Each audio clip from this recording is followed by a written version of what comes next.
Welcome to Strung Out, the podcast that looks at life through the lens of an artist. Your host is the artist, writer, and musician, Martin Lawrence McCormack. Now here's Marty. We are on Strung Out, and it's been a while, but I wanted to start the year right because we are in need of some wisdom. And so one of the people that I've had the pleasure of meeting is Marcus Gentry, who is not only a performer, actor, you wear those hats, but you're also this wonderful motivational speaker. You walk the walk when it comes to lifting up people's spirits and inspiring them to move forward. And that's been a mission of yours for a long time. And I thought now would be a good thing to reintroduce you to people because, geez, Marcus, we're still living in troubled times. Yeah, we know. And so, let's start. What I'd like to ask you, first of all, for our viewers, our listeners, fill in the gaps that I've put in, with your life, because I know you grew up down south, and then you've been living in Chicago for a while, but you travel all around the world. Right. So take it from there. Who is Marcus Gentry, and why are we having this conversation? Okay, very good. I probably would rewind it a little bit. Sure. Before living down south. Yeah. My birth home is Baltimore, Maryland. Oh. So I'm East Coast born from the beginning. And we lived in Baltimore, Maryland, where I began. We lived in Woonsocket, Rhode Island as a child, lived in Providence, Rhode Island as a child. And then we moved down to a very small town in Georgia, Thompson, Georgia. And that's where I went from probably teenage to manhood in a small southern town. What bounced you around? Was your dad my business? My mother and father were what I would call missionaries. Okay. So they traveled extensively carrying mission work. Oh, wow. And so I've traveled with them. So that's how we end up traveling quite a bit. My father has a history of military. That's a part of his history, but that was not the cause of our travel. Wow. So we would traveling, doing that. And my parents told me I would appreciate it later in life. So I was raised as an only child. And the reason why they said I would appreciate it later in life, because I struggled so much with, you can hear my dog starting to come around. I struggled so much with relocating. Yeah. Because I'm the only child raised up that way, at least, and I love having company. So when I made bonds, those bonds were real and strong and tight for me. So moving was traumatic, and I was very bashful. Yeah. And it took me a while to build relationships, but when I built them, they were solid bonds and they were very tight. So anyway, the moving was traumatic, and they told me that, well, it's difficult now, but later on you'll always know people in different parts of the world, different parts of the states, and you'll be able to travel to go see them. And so anyway, in Georgia for a period of time, and then moved to Chicago. Wow. And I moved to Chicago, that was in '76. And I was going to be here for about a year. And that was in 1976. And sometimes that's the way things go. So that's just my living journey, my traveling journey. And Chicago's, it's a good location for the fact that you can jump around the country, but we're not here to talk about so much the jumping around the country, which you do, but it's now starting to make a little more sense to me as far as how you became more of a motivational speaker, and if your family came in from doing missionary work. Right. So you kind of grew up with the spark. I did. I watched my mother and father be mentors and coaches. It's water time for him. Yeah, right. We should cut away to it. Good dog. I love it. That's Caper does the same thing. So we'll just let. This is alive, guys. Yes, it is. But go ahead. Yeah. So I watched my father be mentors to many young boys, young men. I watched my mother be a mentor and a coach to many young girls and women. So I saw that as an example, not knowing that that was necessarily what I was going to do or what I was going to end up doing, but it was comfortable. Right. Watching them have the discipline of study and research and helping inspire people just became a part of my growing up experience. So it wasn't difficult for me to transition into doing that on my own. Right. And then I moved into that. And so I would say as a professional speaker, and I've kind of moved, but I moved away from the term motivational speaker because I don't consider myself as someone just to motivate people, even though they may feel motivated at the end of it. But what I really like to do is give people who are interested in getting a close look at where they are, examining, and maybe learning some strategies or tips to help them manage to get from where they are to where they would like to be. And there's a lot of weird terms out there, like life coach and things like that. For the sake of our going forward, what would you like to be referred to as, just for my own edification? I think the term as a speaker, professional speaker. Professional speaker. I think that kind of covers a lot of it. Covers a lot of territory. Yeah, I think it covers a lot of it. And I'm known in certain educational circles as Dr. Respect. So what I thought of as a grand title would be the Respect Perspective. I like that. We'll call it the Respect Perspective. It's a lot better than what I came up with. No, that was a great one. That was a great one. I'm glad, because I was thinking, driving down here, I was like thinking, okay, we're going to have to change that. I'm going to have to come up with something. But, and that's just so the folks can understand. Sure. As Dr. Respect, you've gone to a lot of schools, you've gone to a lot of various groups. Right.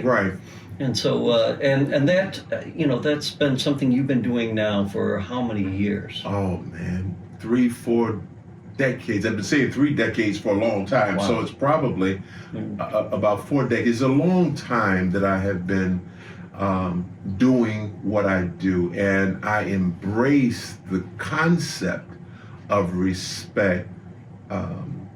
That's probably been about 3 decades ago. And so I've expanded that. So that's not just a buzzword for me. It really means something. I have principles that I teach from the respect perspective. All right. Well, that's a good place to start, because respect is a very heavy charged word, right? It is. And misunderstood often, I would say, too. Absolutely. Absolutely. And you hear people say, well, he disrespected me or whatever, when used in that way, it takes on like almost a negative connotation. Yes. As a matter of fact, exactly, and to your point, many people, so when I get an opportunity to talk about it, I talk about the misunderstanding that comes with respect. So some people think of respect as obedience. So if you don't do what I say, then you're not respecting me. But that's obedience, that's not respect. And as I heard and examined and explained, if we just really took the word divided and dug deeper for an understanding, and with the spect part of it, it comes from the root of spectacle, meaning to look at or to look into, like spectator or inspect, things of that sort.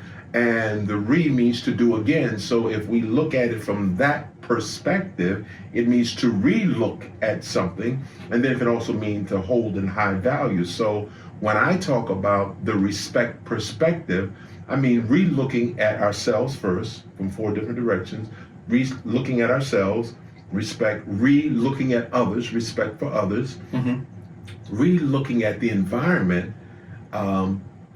whatever that environment is, whether it's the physical environment, the social environment, the social climate, re-looking at that, and re-looking at the process to get from where you are to where you would like to be. So how did that come about, where you chose respect as the word to describe your mission? It came from my very first trip to Jamaica. Oh, My cool. very first trip to Jamaica. And at the time, I remember meeting some men, some Jamaicans that were there, and them using the word, and they began talking to me about the meaning of it. And actually, what happened, I was married at the time, and I introduced a guy that I was talking to my wife, and the first thing he said was respect. But I noticed that was a term that they used in greeting Oh, everyone that they came in contact with. interesting. Yeah. So that's what it was to me, interesting. Yeah. So it made me wonder, let me examine more about what respect is, and it felt right. And as I've gotten older, I find that I should sit with the things that feel good Mhm. and see if they have a home, a Right. deeper place of residency. Right. And so the idea, the thought, the feeling, the concept of respect sat with me a little bit more, and I started examining and studying. And then it was a guy, I did it so much, talked about it so much, so when I came back, I started greeting everybody with the greetings of respect. And so much so that this barbershop that I used to go to, Yeah. there was a guy in there, he rest in peace, I think his name was Shanova, Uh-huh. and he started calling me Dr. Respect. I love it. Because that was what I always Right. talked about on some level. Respect for self, respect for others, and respect for our environment. And Yeah. he was the one who named me Dr. Respect. I didn't name myself. He named me that, and it stuck. Yeah, I think, well, that's, it's a good name, because you've studied, you've become so well-versed at this. Yeah. And thank you for explaining about the word respect, because, and I think we can keep turning that word over and over as we go forward with our Okay. future conversations, because respect, we are living in an age now Mhm. that we should know better. Maybe does that seem the right way to say it? Because I mean, I was thinking about that. Just the notion of like here we are. We have, and I'm thinking from a historical context. The idea that we've even as a country, as a people, we've gone through a lot of stuff, where we have tried to reach respect, the civil rights movement, and all the other, what's going on with the LGBTQA, And so much conversation about equity and inclusion. That's diversity. That's been a buzzword. the fact that people, are looking for respect for just basic needs like financial care, health care. Right. The recent incident kind of around that, it wasn't in the news. Right. Yes, They brought where that to the front, where guy the killed the Mangione, killed Right. Brian Thompson, the CEO of United Health, Right. murdered him. Right. And I was also thinking respect in today that we're doing this podcast in France. I believe her name is Louise Pellicot. The rape trial in which she was drugged and by her husband and sexually abused by about 26 different men. I'm not familiar with Oh, that case. yeah, Oh and my, it's horrible. And she was brave enough to get on. She said, "I'm not going to be anonymous," Okay. and people knew who she was, and she became kind of this. She is this heroine of men and women need to respect each other. Mhm. That was the upshot of what to paraphrase her statement today. And I'm thinking about all the stuff that's on the same stuff that's now coming out of the woodwork with Hollywood, with Diddy, and Sure. all those things. So we're living in an era where, like I said, we should know better, right? Yeah, and something, the truth is, I think many people, the issue I don't believe is knowing, because that would assume that knowledge is power. Yeah. And that's also a buzzword, but I believe that knowledge is not power until you do something with it. So what I heard years ago, and I didn't coin this and didn't say it first, is that if everybody who said they wanted respect, they wanted peace, they wanted nonviolence, actually meant and believed that, then we would have those things. Right. So a lot of people use the language, they know what they could do, or in some cases should do, but the desire and the willingness to follow through with doing it is where things fall short. And I think a lot of us know what we should or shouldn't do in terms of, man, so many things, treating people a certain way, exercise, eating, so many things we know on even on smaller levels that we should do, but we may not do. That's interesting you're bringing that up, because what you, again, I always thought, respect is the idea that you respect me, I respect you. But what you're saying is, I have to respect yourself. Yourself first. Self-respect. As a matter of fact, I use what I call the universal symbol, which is this symbol right here, cool, of respect, which basically means that I respect myself first, and then I respect you, because they also say you've got to give respect to get it.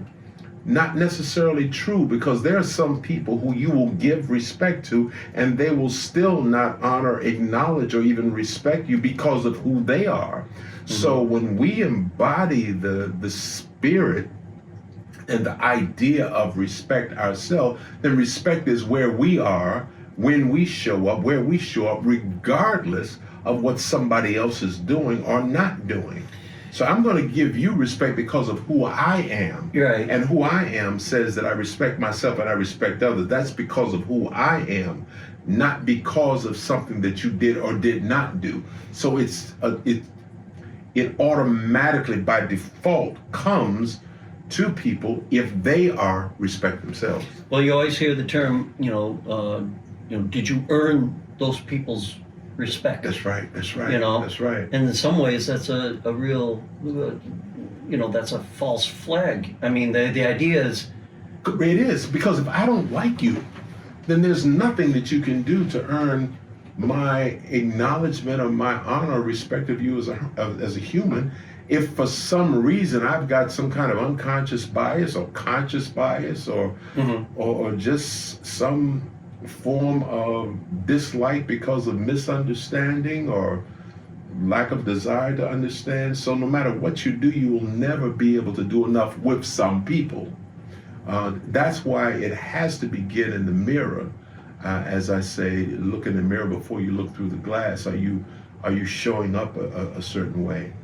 Well, let's take a little break. We are with Marcus Gentry. This is a new venture that I'm hoping that we can keep putting out there, and we're going to call it the Respect Perspective. I like that.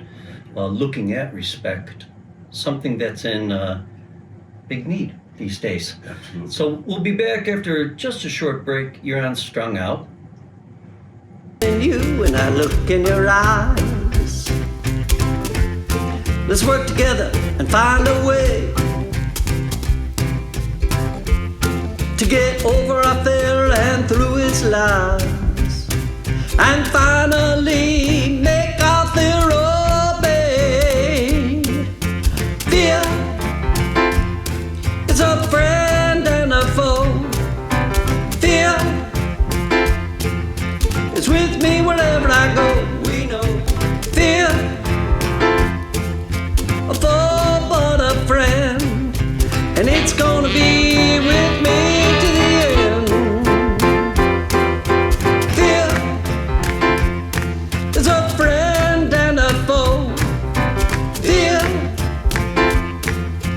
With me wherever I go, we know fear, a foe but a friend, and it's gonna be with me to the end. I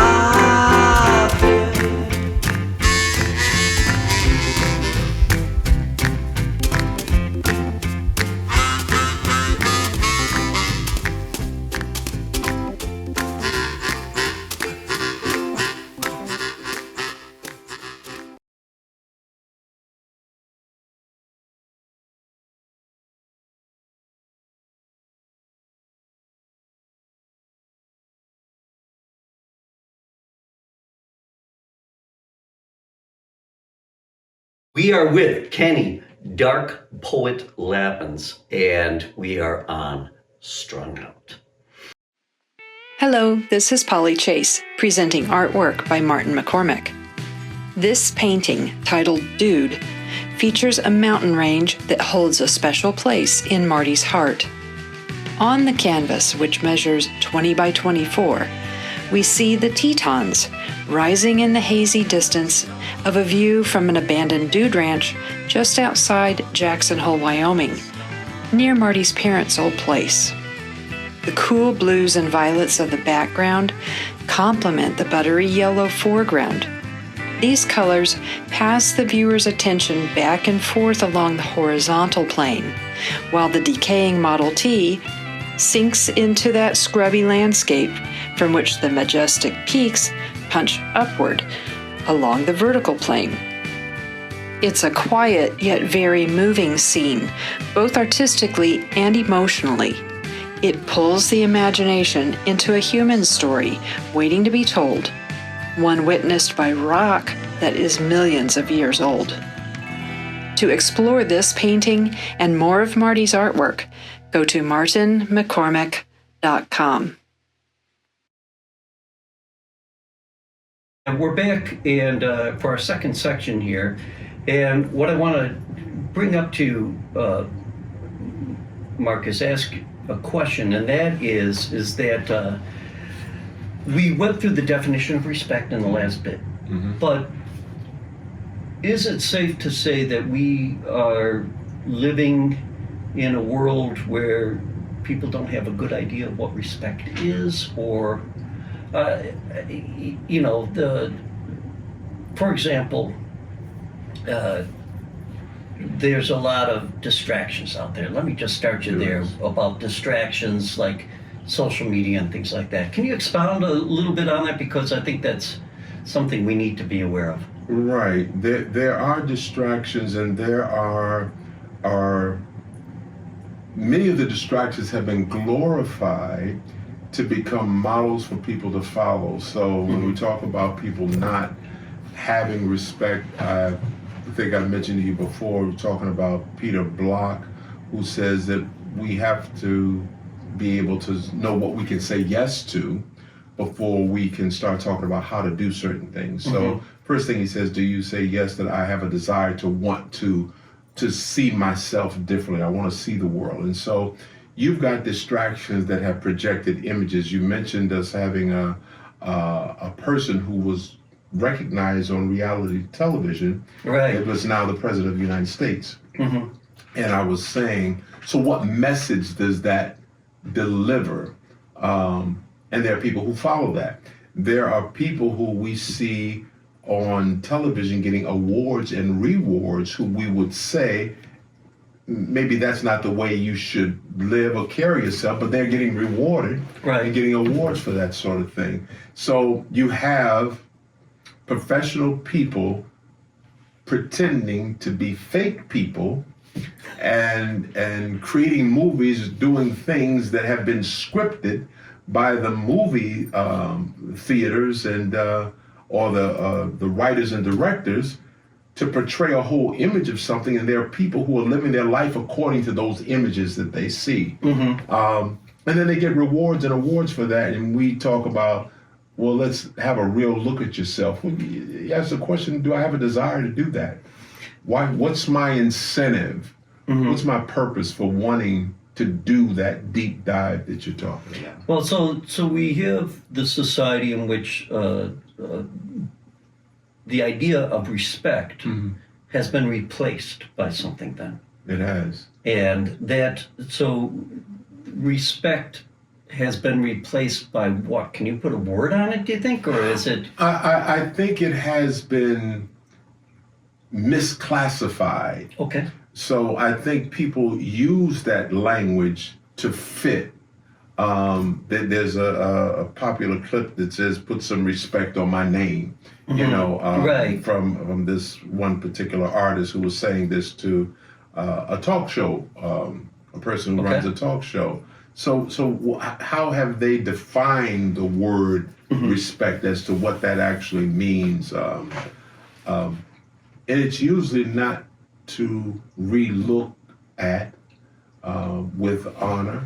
It usually does not mean to look carefully at self, look carefully at other people, look carefully at the environment, and re-examine it for the sake of understanding, not just for the sake of acknowledgement, but for the sake of understanding. And I think that's one thing that's missing in connection with respect. There's a lack of desire to understand another person's perspective. Okay. And acknowledge that and adjust as need be to that. And there's less and less of that. I mean, since COVID, there seems to be less and less compassion, less and less understanding of somebody else, either in traffic or at a store or just in the world, period. There seems to be a lack of tolerance. And I think there's many reasons for that. But I think a part of it is that people aren't slowing down enough to consider somebody else's perspective. If people don't have an idea of what real respect is, and they have this sugar frosted kind of example being put out there to them, is it safe to say that we're in a society now that has lost a rudder, considering that if people don't know what respect really is, how can you interact then, right? Right. Because we've talked about that 26-year-old guy Mangione shot that healthcare executive, Right. and I think just in us talking, you said people are praising his actions as of like, well, he got his, right? Yeah. And there is no respect for human life or anything like that there. And it's been replaced by a guy saying, well, I'll just mete out justice because... It's whatever works. And it seems that there has become another expression that's so common that it just is what it is. Right. Which I say that a lot of times it is what it is because you did what you did. Right. Or didn't do what you didn't do. So things usually have a beginning. They usually started from something, they built from something. But if you're not willing to take the time to sit still long enough and not be distracted by everything or anything else and have the discipline to be still, then you're going to miss why things are what they are. Okay. And I think that's where the digging deep comes in. And just many are just not comfortable with taking that deep dive because they don't know why it's necessary. Okay. I'm doing okay without that. Well, let's take a little break here, Okay. and we're going to come back with our third part of this first podcast with speaker Marcus Gentry, Dr. Respect. We call this the Respect Perspective, and you are on Strung Out. We'll be back. Hey, want to show your support of Martin's artist endeavors? Buy Me a Coffee is an online site that makes supporting Marty easy. In just a few taps, you can make a payment of any amount, and no account is needed. You can also decide to become an ongoing supporter. Go to martinmccormack.com and click on the words Support Martin. Let's help Martin keep it all caffeinated.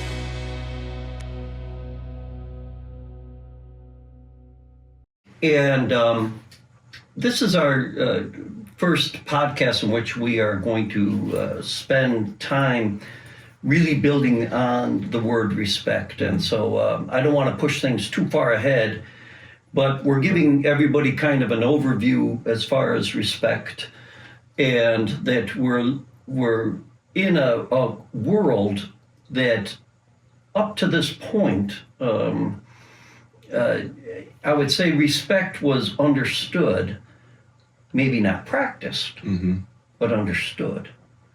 And now we're in a world where respect is not understood and for the most part not practiced. Right. And the common things are to, the politics, that's a good example, entertainment.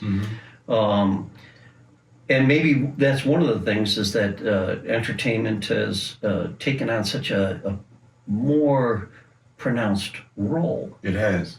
Would a man like Dr. King unable to pull off what he did with all the other people with the civil rights movement, if he were living in this environment today, I'm trying to think of people that garner respect. Martin Luther King Jr. comes to mind. Maybe like Abraham Lincoln. Mahatma Gandhi. These are people that Mother Teresa. There are people that garner respect because they had an idea of who they are. They did, and were prepared for the consequences of not being liked or appreciated. Because everybody that you mentioned were people who, even though media might have acknowledged them a certain way, there were still large populations of people who disagreed and did not support the path that they were on. And some of them had some very unfortunate endings. You mentioned Martin Luther King Jr., who we know was assassinated April 4th of '68. Gandhi, who was actually shot down and killed on his way to a peace prayer, I believe it was. So there are consequences that comes with walking a particular path. I think it's just a matter of what path do you choose to follow, because there will always be multiple roads. That's why when I talk about the way of respect, or even I'm grateful that you allow us to have a deeper discussion about it, I talk about 4 different areas. So respect for self is one, getting to know who we are, so that we can respect. The other one is respect for other people. Well, it's going to be difficult to respect someone that you don't know, that you don't understand, that you don't try. So that means we have to also have communication skills, which is something that I do a lot of work on. The art of healthy relationships through quality communication and connections. And so if we're not willing to listen to each other with the intention of understanding, it's going to be difficult to respect someone else's perspective that's different than ours, if it doesn't agree with what we have come to believe is ours. The third area of respect is respect for environment. So as environment changes, situations change, and we may need to approach something different. So the environment that exists today is different than the environment when Dr. King or Mother Teresa or Malcolm X or any of the other leaders who we might want to identify of times gone by. We're in a different environment. So to re-look at the environment physically, the social climate that exists, how then do we adapt? So many of the problems come when we try to make connections based on old information, based on the old environment. So I'm trying to connect to people in this environment based on the way things were 10, 15, 20 years ago, and it doesn't work. There's a misconnection that happens. So the last part of respect is respecting a process, and that's something that many people today especially have moved so far away from, because everything is about quick. How can you cut down the process? How can you streamline this? How quickly can we make something happen, as opposed to how thoroughly can we do something? So there is something that's missed when you eliminate the allowance of process time for things to be processed, whether it's watching something on TV and then processing what you saw and heard, whether it's reading something and processing, experiencing something in life and processing it, building a relationship, the process that goes with that, even dismantling the lack of respect in environments. There's a process that's involved in doing that will only happen if there's a desire and there's a reason why it's important to do it. We should leave it at that, but I want to add in, because you had mentioned earlier talking to me that a person can go through life without respect, right? Absolutely. Absolutely. Without honoring or acknowledging someone. And there is someone who will support the behavior of someone no matter what choice they make in life to do. But without respect, we really can't function as humans. It's the type of functioning that we have is what I would say less than what could be considered honorable, because there are people who do function and carry themselves with a lack of respect, but they are existing in society, they're functioning in society, but they're moving without necessarily having that characteristic of respect. I mean, because what you're making me think about is the fact that it seems like it's unrelated, but it's connected, that they're considering using drones to make deadly attacks in war because it lacks the emotion to be able to do certain things. I was going to use the term moral zombies. Yeah. Kind of like for these people that they seem to be moving around and functioning, but yet they're not in touch with that feeling of humanity. And they have a camaraderie. We got a lot to unpack with this podcast, the respect perspective. I want to thank you, Marcus, for your time. Thank you. And we're going to be back with more of this around the kitchen table here. And thanks for watching and listening to Strung Out. We'll see you next time. Thank you for listening. For more information about this show or a transcript, visit martinmccormack.com. While there, sign up for our newsletter. See you next time on Strung Out.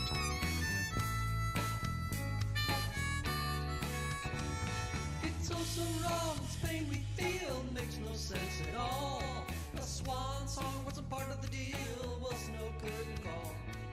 Given no choice, given no step.